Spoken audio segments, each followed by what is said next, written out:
HMS New Zealand was a part of the three-ship class of Indefatigable-class battlecruisers of the 1908 estimates, being essentially an enlarged version of the preceding Invincible class. New Zealand and her sisters epitomized Admiral Jackie Fisher's idea of what a battlecruiser was, being heavily armed, fast, and lightly armored. Although New Zealand and Australia were somewhat changed from the lead ship Indefatigable. New Zealand, after touring the Empire and visiting her namesake, became part of Admiral David Beattie's 2nd Battlecruiser Squadron, and went on to take part in the most famous actions of the Great War at Sea, Dogger Bank, and of course, Jutland. Famously, New Zealand did not sustain serious damage from either battle from enemy fire. In today's video, we'll look at New Zealand during the most famous action, Jutland. But first, I think it's appropriate to answer the question, why were there battlecruisers named after New Zealand and Australia? Well, there are some good reasons, which my friend History of Everything and Aussie will give you some more context to this peculiar situation. The Indefatigable class has a bit of a weird beginning.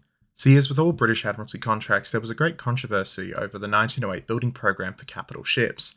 British intelligence suggested that the Germans set up their building program for 1908 to 4 capital ships, and it appeared that this would be a continuous thing, with 4 more to be built the next year.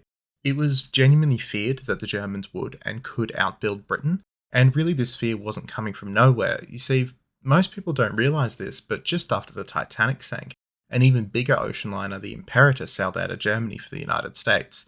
Germany was there, and it was a serious threat when it came to shipbuilding.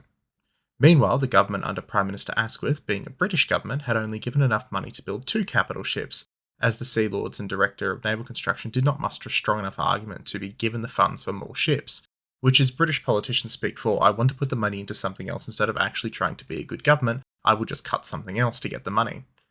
They have a precedent for this, and they still do it. The current Daring-class destroyer, for example, is 6 ships and not the 12 planned ones to save money. It's not a new thing. Governments all around the world do it, but Britain's particularly good at it. There was one major ally for the Sea Lords, though, when it came to getting the ships they wanted, and it was journalists. Because nothing works better at making a British politician get off their bum and do something than a good old public spanking. As winter rolled around, the people got a bit angsty and demanded that an emergency building program be put into place. Straight away. Seligman and Nagler wrote actually on this topic, saying that the year 1908 would usher in a momentous and extremely tense period in Anglo-German relations.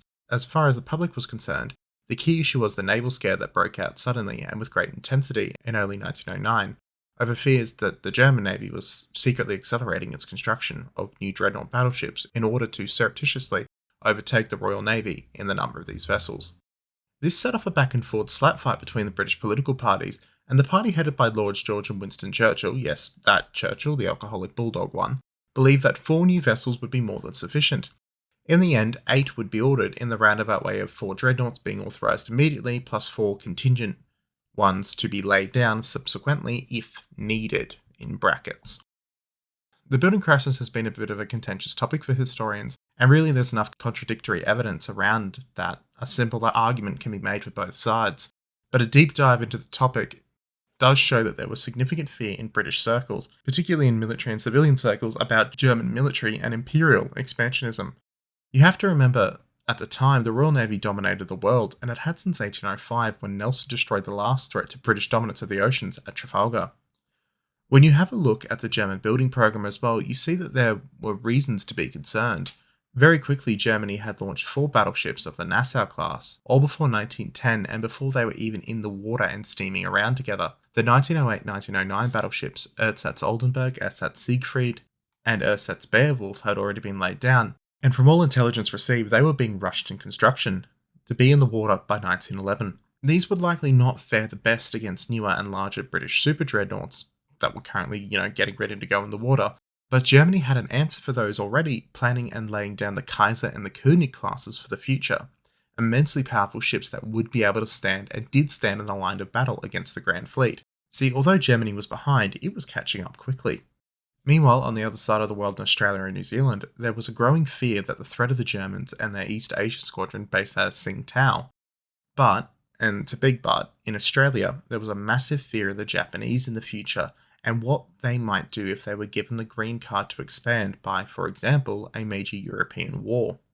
The cutbacks by the Prime Minister in the UK, therefore, would be partially offset by the stir of patriotism in both Australia and New Zealand, with each offering to pay for a dreadnought-type ship, making their feelings heard about cutbacks as Germany continued to build up their fleet.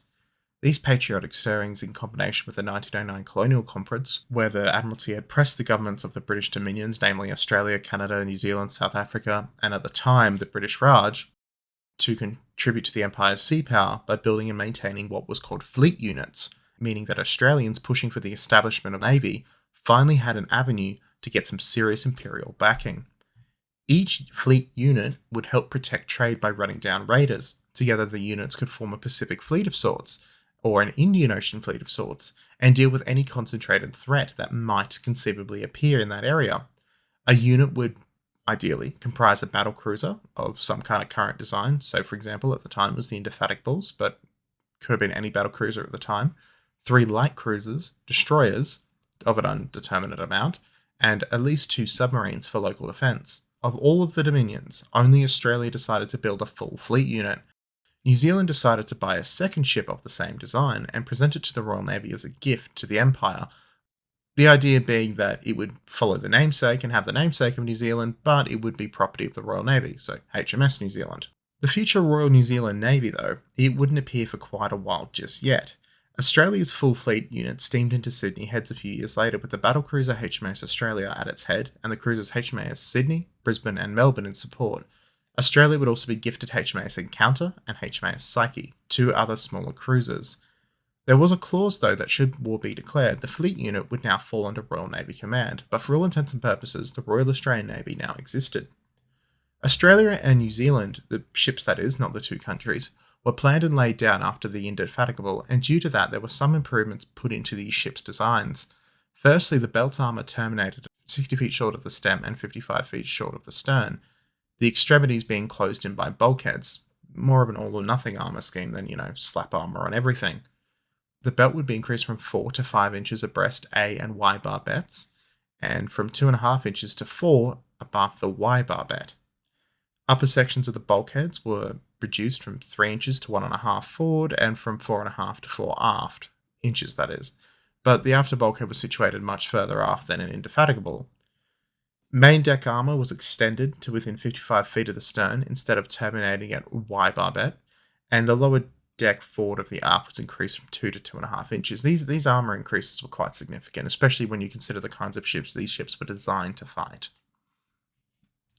These ships completely epitomised Admiral Fisher's idea that speed is armour, and the doctrine behind it, and it makes sense when you consider the ideal and the role of the fleet unit. See, had the 5 major British possessions, namely South Africa, India, New Zealand, Canada and Australia, all bought a fleet unit, the Pacific would have access to a fleet of 3 battlecruisers, 9 cruisers, plus whatever else was sitting there, and a flotilla of at least 6 submarines. In the Indian Ocean, you'd have a similar amount, either 2 or 3 battlecruisers and 6 to 9 cruisers, depending on where Australia deployed its unit.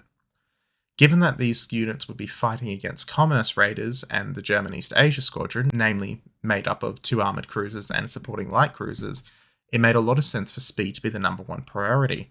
And keep in mind that the original plan of the Invincible-class was the same thing, speed to hunt these kinds of raiders. And it worked, as is highlighted at the Falkland Islands when they found von Spee and hunted him down.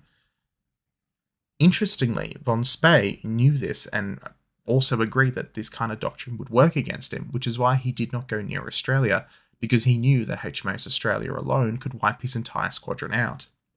I'm getting on a bit of a tangent here, so I'll hand back over to important naval history, but I'm working on a bit of a passion project on the birth of the Royal Australian Navy at the moment. It won't be out for a while because I have, many things to do, but keep an eye out for it. And also, if you're from my channel, subscribe to his. He knows his stuff. Thank you to History of Everything for that. Please go check out his video in this collaboration. But New Zealand entered service in late 1912, where she went on to drill and circumnavigate the globe where she visited her namesake, in which gifts were given, which we will soon discuss. Following this, there isn't much to detail until the start of the Great War, where New Zealand and the other battlecruisers fought in several engagements, like the First Battle of Helgoland Bight and Dogger Bank. Granted, I've covered both those engagements extensively in previous videos, but to avoid beating a dead horse, I won't detail them here. And moving on to 1916, where on April 22, 1916, The British were conducting a thrust towards the Skagerrak, with the battlecruisers entering a dense fog near the Danish coast. Australia and New Zealand were zigzagging at 19 knots and proceeded to collide. This was not the only collision that day, as the dreadnought Neptune collided with a neutral tanker, and 2 British destroyers collided that night. But the damage to Australia's armor belt was so severe that she had to stay in dock until June 1st, and because of that, she missed the Battle of Jutland. New Zealand, on the other hand, was damaged, but was able to return to service by May 1916, and took command of the 2nd Battlecruiser Squadron, comprising just New Zealand and Indefatigable now. Some other things were going on that affected the battlecruisers, related to, let's call them, their inadequacies. The battlecruiser squadrons certainly had their issues with gunnery, with Beatty even describing the gunnery of the battlecruisers as terrible. One of the explanations was the fact that the Firth of Forth, where the battlecruisers were stationed, did not have a gunnery range near them, and therefore they were unable to carry out sufficient gunnery practice. Admiral Jellicoe, Commander-in-Chief of the Grand Fleet, decided to rectify this by bringing each battlecruiser squadron up to Scapa Flow, squadron by squadron, to do heavy caliber firing on the ranges developed near Scapa Flow, where Robert K. Massey in Castles of Steel, Britain, Germany, in the winning of the Great War at Sea writes, "To plug the gap in Beatty's ranks while some of his battlecruisers were away, Beatty was to get what he wanted. The Queen Elizabeth would join him at Rosyth. Accordingly, in the 3rd week of May, Rear Admiral Horace Hood's 3rd Battlecruiser Squadron, Invincible, Inflexible, and Indomitable, was detached from Beatty for 3 weeks of gunnery practice, while Rear Admiral Hugh Evan Thomas's 5th Battle Squadron, the 5 Queen Elizabeths, came south to bolster Beatty. Not everyone was pleased with this decision. As Massey continues, Hood was displeased by the order. "This is a great mistake," he said. "If David Beatty gets these ships, the Queen Elizabeths, with him, nothing will stop him from taking on the whole German fleet if he gets the chance." Once the 5 super dreadnoughts arrived, Queen Elizabeth went into Rosyth dry dock, leaving Beatty with 4. With the 3 Invincibles gone north and Australia still in dry dock, Beatty's force now consisted of 6 battlecruisers plus 4 fast battleships. This was the force he led at Jutland. Admiral Beatty, the 1st and 2nd Battlecruiser Squadrons, along with the 5th Battle Squadron of Queen Elizabeth-class dreadnoughts, set off from the Firth of Forth late in the evening of the 30th of May, 1916, as Admiral John Jellicoe, Commander-in-Chief of the Grand Fleet, had departed earlier in the evening to support the advance of the battlecruisers. Beatty headed east over the North Sea, as British intelligence understood that the German scouting groups under Admiral Franz von Hipper and the High Seas Fleet under Admiral Reinhard Scheer were making an advance into the North Sea to engage and destroy a portion of the Grand Fleet, ideally at least. A possible target was Beatty's ships, as Nick Jellicoe writes in his book Jutland: The Unfinished Battle. The Germans could read Beatty's character perhaps better than Beatty realized. They knew that he would run into the chase, and that this was their chance to lure a portion of the British naval forces into the waiting guns of Scheer, heading north not far behind with the main battle fleet. Between 2:20 and 2:30, either side's cruiser forces had spotted smoke over the horizon, and within an hour, the 2 sides came into view. Upon seeing the British ships at around 3:30, Admiral Hipper understood that Beatty intended to cut him off from his home base and made a turn of 180 degrees to the south. Intending to close the gap, Beatty increased speed, leaving the 4 Queen Elizabeth-class ships behind. By 3:40, the battlecruisers had formed a single line steaming south, with Lion leading, followed by Princess Royal, Queen Mary, Tiger, New Zealand, and Indefatigable. Sailors were getting ready for the battle they knew was coming, as Midshipman Gordon Eady writes, "At 3:30 p.m., just as we were sitting down to tea in the gun room, the snotty of the watch dashed in and informed us that the Galatea had sighted enemy ships and that we should be going to action stations in 10 minutes' time. Knowing that this might lead to anything, we made the best of that 10 minutes, stowing away as much food as possible. They say a Britisher fights best on a full stomach. Then, for the second time in my life, I heard the real action call sound off on the bugle. This same call is used for practice, but preceded and ended by a long G. Today's call meant the real thing, and I'm sure it sent a joyful thrill through everybody and scattered us to our action stations full of eagerness with the spice of Nelson's Peerage of Westminster Abbey spirit. I just had time to grab my Jeeves waistcoat from my sea chest and dash below the transmitting station. And one such superstition was taking place in New Zealand, as her captain John Green was doing something the ship's crew had seen previously. Nick Jellicoe writes, "Going into battle also brought out all sorts of superstitions. In New Zealand, Captain John Jimmy Green donned the traditional Maori costume and put the green tiki stone around his neck. This, he had been assured, would protect the ship and her crew if he wore it during battle. It was quite the sight. A Royal Navy captain on the bridge dressed in a black and white piu-piu skirt over his navy blues. But Green had donned this before, at Dogger Bank, and New Zealand had come out unscathed. He was not one to take any chances. New Zealand would also emerge from Jutland with neither death nor damage." Also, I do apologize for my pronunciation of Maori words. Gave it my best shot. The Germans opened up the battle when, at 3:48, while smoking a cigar, Hipper gave the order to open fire. The two sides began engaging each other, where on the German side, Georg von Hasse, SMS Der Flinger's first artillery officer, had this to say in Jutland 1916, Death in Grey Waters by Nigel Steele and Peter Hart. "All was ready to open fire. The tension increased every second, but I could not yet give the first order to fire. I had to wait for the signal from the flagship.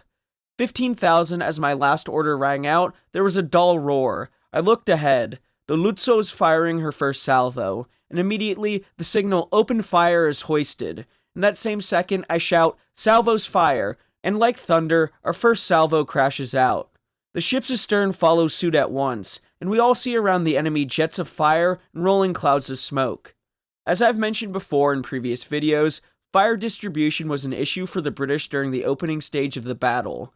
Beatty intended for Lion and Princess Royal to fire on the leading German ship Lutzow, while the other ships followed along down the line, with Queen Mary firing on Der Flinge, Tiger on Seydlitz, New Zealand on Moltke, and Indefatigable on Von der Tann.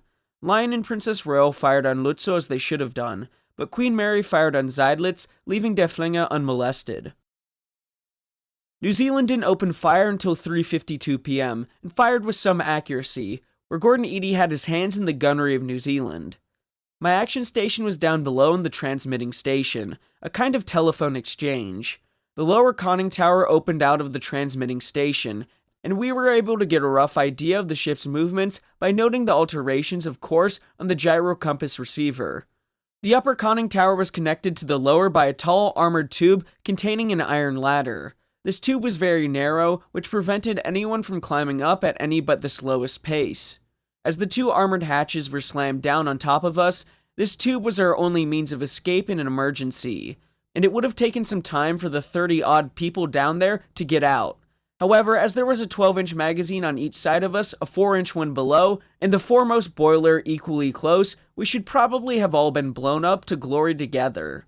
As New Zealand sighted her enemy, ranges now began to come through to us from the rangefinders in the turrets and foretop. The action, insofar as I and my assistant Snotty were concerned, had begun. Facing us were 6 range transmitters worked by the men at each rangefinder. As these flicked round, altering the ranges, it was our job to mark them down on a large moving roll of paper spread out on a table in front of us. This was called the plotting table, and each range transmitter was shown with a different colored pencil. 2 snotties and 2 able seamen as voice pipe men completed the plotting table crew. Making marks in colored pencils on a piece of paper seemed a funny way of fighting a naval action, but by plotting the ranges, we were able to determine at what rate the enemy was opening or closing on us. The rates so obtained were paced up by the gunnery lieutenant in the foretop. As I mentioned before, New Zealand was the flagship of the 2nd Battlecruiser Squadron, where Rear Admiral William Parkenham commanded New Zealand and Indefatigable, following the orders from Beatty and Lion. Once New Zealand opened fire at 3:52, not everyone was as ready as Eadie, as Boy First Class Richard Hogg writes, "All hell was let loose. It was very frightening at first, but you soon forgot once it got into full swing, and you had something to do." Soon enough, New Zealand wasn't the only one engaging Moltke, as Tiger also began firing at Moltke. Still, neither ship was able to hit their mark until 4:02, when a near miss caused some flooding. Moltke, on the other hand, was able to hit back and hit hard, with Tiger receiving hits to both Q and X turrets, putting them out of action. New Zealand didn't receive any hits during this time and continued to fire on the German line until the first of many disasters occurred, with the destruction of Indefatigable behind New Zealand at 403. The loss of Indefatigable was seen from multiple angles. One of the most notable places was from a navigation officer as he looked back on New Zealand. We were altering course to port at the time, and it seemed as if her steering was damaged, as she did not follow around in our wake, but held on until she was about 500 yards on our starboard quarter. While we were still looking at her, she was hit again by 2 shells, one on the forecastle and one on the fore turret. Both shells appeared to explode on impact. There was about 30 seconds, and then the ship completely blew up. The main explosion started with a sheet of flame, followed immediately by a dense dark smoke cloud that obscured the ship from view. All sorts of stuff was blown into the air, a 50-foot picket boat being blown up about 200 feet, apparently intact though upside down.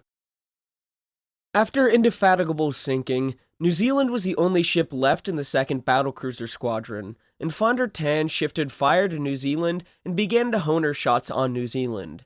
New Zealand continued to pound away at her counterparts in the German line, having shifted her fire to the final ship in the German line, von der Tann, and then back to Moltke. While this was going on, Moltke fired torpedoes towards Tiger and New Zealand. The torpedoes missed between the 2 ships, and at 4:26, another disaster occurred with the destruction of Queen Mary. Gordon Eady writes, "We again felt a tremendous concussion in the transmitting station as if from an underwater explosion, but all parts of the ship reported all well. In answer to our telephone inquiries as to whether they had been hit, it was not until the action was over that we learnt that this had been caused by the Queen Mary blowing up. Because of how close the battlecruisers were following behind each other, Tiger and New Zealand had to take emergency action to avoid running into the remains of the Queen Mary. The Tiger passed by on her engaged port side, the New Zealand to the starboard, both running through the enormous black funeral pyre of smoke. At just about this same time, New Zealand was hit."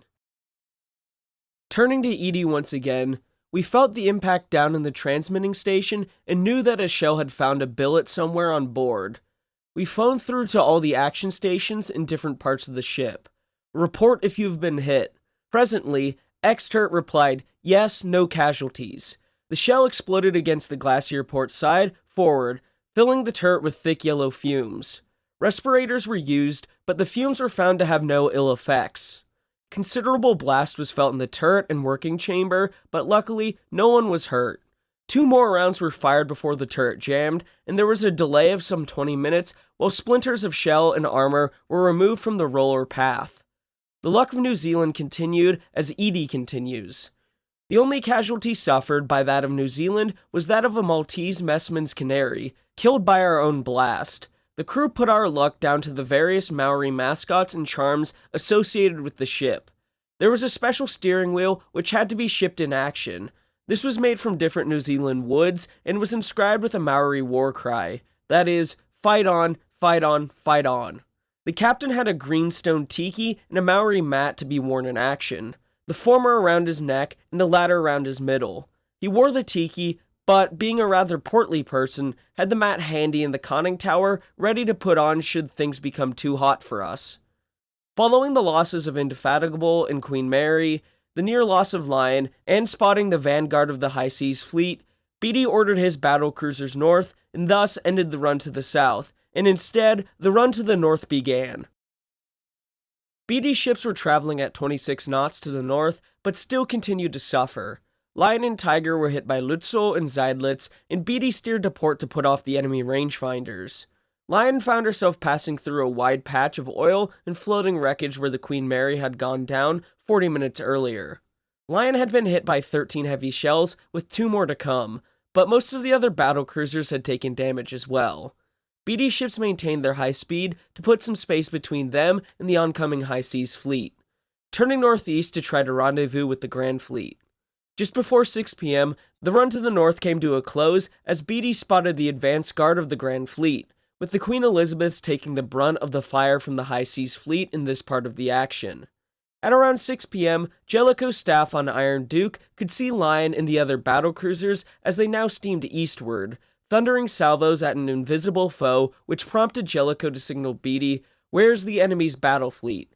Beatty did not know the answer, as he had not seen the German dreadnoughts since leaving Evan Thomas behind to give his battered ships respite. For 5 minutes, Beatty and his remaining battlecruisers raced across the British battle fleet. Lyon did not respond to Jellicoe's question, prompting another signal, and eventually, after several more minutes, Beatty spotted the advanced line of Conan-class ships and reported it to Jellicoe. Beatty and Hipper continued a duel. Soon, Admiral Horace Hood's 3rd Battlecruiser Squadron came into view, with orders to turn ahead of Beatty and to take a position in advance of the Admiral. Accordingly, at 6:21, Admiral Horace Hood led his 3 battlecruisers through a 180-degree turn to starboard, taking station 4,000 yards ahead of Lyon, where they would score successive hits on the German battlecruisers. And this action between the 2 battlecruiser forces looked hopeful for the British, as New Zealand, Indomitable, and Inflexible were practically unharmed while the other battlecruisers, although damaged, were still able to fight. Still, there would soon be problems with the 3rd Battlecruiser Squadron's flagship Invincible with Admiral Horace Hood on board. New Zealand continued to fight against the German High Seas Fleet through most of the night. Things start to pick back up at around 8 p.m. after the death ride of the German battlecruisers, where New Zealand and the other British battlecruisers spotted the German battlecruisers as they made their retreat. Just as the sun was setting at 8:12 p.m., all 6 British ships opened fire at what turned out to be 4 German battlecruisers. At 8:30, the plight of the German battlecruisers appeared to Rear Admiral Mauve's pre-dreadnoughts. Seeing his chance for his obsolete vessels to assist in the battle, he ordered them forward, and they began taking the brunt of the gunfire from Beatty's battlecruisers, giving the German battlecruisers a chance to slip away, and Beatty did not pursue. After coming out of the battle relatively unscathed, the Battle of Jutland was effectively over for New Zealand. At about 8:30 a.m. on June 2nd, the survivors of the battlecruiser fleet sailed into the Firth of Forth, where Gordon Eady writes, "It was evident that the news of our doings had gone before us, as the bridge and forts were crowded with soldiers who gave us cheer upon cheer as we passed. All of Admiral Hood's family were on the veranda of his house, waving to the ships as they came in. The first gloomy Admiralty communique was not issued until that evening, so they were still ignorant of Invincible's fate.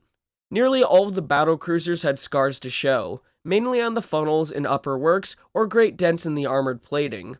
All our bridge screens were hanging in tatters, our funnels and paintwork were scorched and blistered, and the former were dented from the blast from our guns. Most of our boats were smashed, and a huge gaping hole showed where the X-turret had been hit. Most of the badly damaged ships went straight into dock, and the Forth looked strangely empty. Close to us were the buoys round which the Queen Mary and Indefatigable had swung for so long. The latter was our chummy ship, and each of us wrote to the parents of one of her snotties, just a letter of sympathy, which was the least we could do." New Zealand had made it through the Battle of Jutland without any serious damage and no casualties, resulting in only a short time in dry dock for repairs. She continued to serve after Jutland and after the war, where New Zealand was eventually scrapped in the 1920s. New Zealand is an interesting battlecruiser, and at some point down the line, I will cover her full career. It's just that to do it properly, it would take close to an hour, and I quite frankly don't have the time. Another big thank you to History of Everything for lending his voice and 2 cents for the video. Please go check out his channel and his recent video. Thank you all for watching. I hope you found this video interesting, and please remember to like and subscribe as it'll help the channel to grow. Until next time, my friends, have a great week.